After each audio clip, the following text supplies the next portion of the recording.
Hospital Porter's Pride and Dignity, Stop the New World Order. Welcome to Herpanwo TV.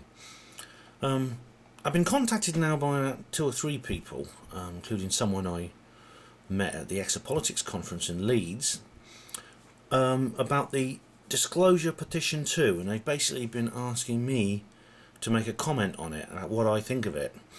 Well, suffice to say I've signed it. There's my signature there, Ben E.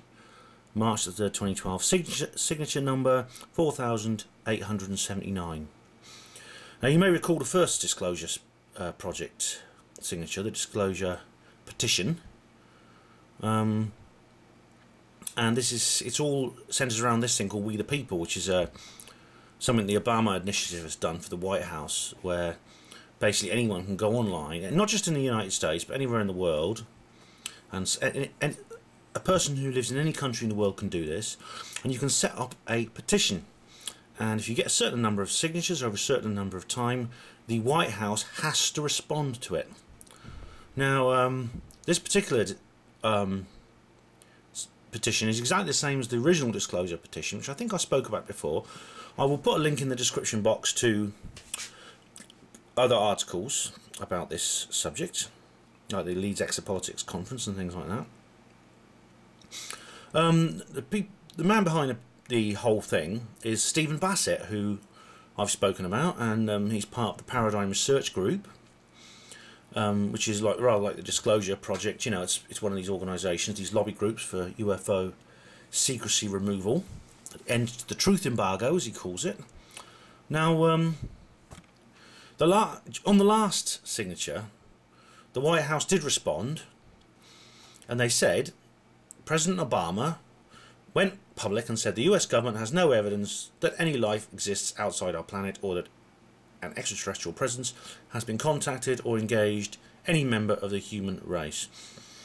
Now, the thing about that is the government is lying, and it's provable, because the US government officially ended its UFO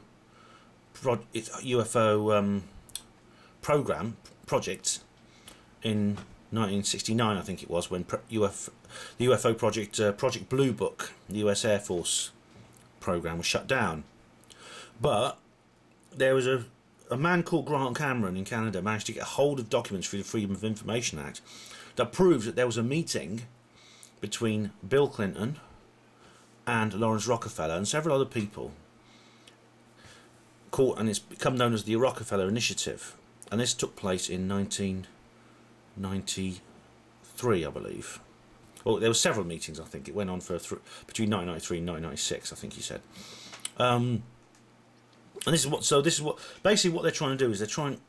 The petition is all about trying to get the White House to make a formal acknowledgement that they had nothing to do ever with any UFO research, and then these documents issued by the Office of Science Policy, the Official Science and Technology Policy, can be shown, and here's a link to it, which shows that that's not true. And then the idea then is you go to the media about it. Now, my own thoughts on the whole disclosure issue I've described before, and wouldn't go through them all in detail, but I'll put a link in the box to my comedy video called Obama Admits Disclosure, which basically the idea is that I don't think disclosure like this is possible. I mean, basically there are some secrets that are too big to be told, and they can't come forward and admit they've kept a secret this big for so long, and the enormous implications that entails. I find it hard to believe they can possibly admit that. You know, it's worse than confessing to a murder. I mean, it's way beyond that. You'll see if you watch the Obama video that I made. At the same time, I have signed it, as you can see, and my signature is on there. And they need another 19,000 signatures before the 24th of March, so they've got a little bit of way to go yet. There's 5,997, so we need more. So I always say to people, sign it, you know, put your signature on it. You've got nothing to lose by signing it. The reason is, I mean, like I said, this may sound like a contradiction, but it's not, because I mean, even though I don't believe this kind of disclosure is possible, as I've explained before, I still think that it raises the issue in the public eye, and that can only be a good thing.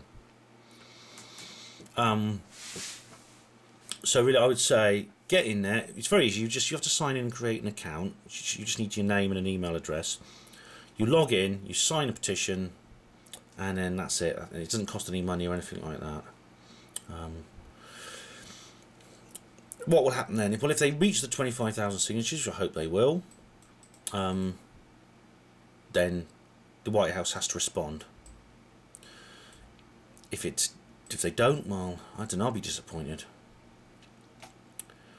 I mean, Lawrence Rockefeller, you see, whenever you hear the name Rockefeller, you automatically think of Aaron Russo, you know, and his relationship with, was it Nick Rockefeller, who must be one of the more minor members of the family. I don't know. I mean, I don't know much about this guy, but I mean, anything, you know, I would urge caution about getting involved with any people who are too high up in the sort of Illuminati hierarchy, because I mean, it's very, you know, if there was a rebel at that level, he'd be saying more than just this. Ah, well, you've got to do what you believe is right. I would say sign it. Sign the petition. You've got nothing to lose by signing it.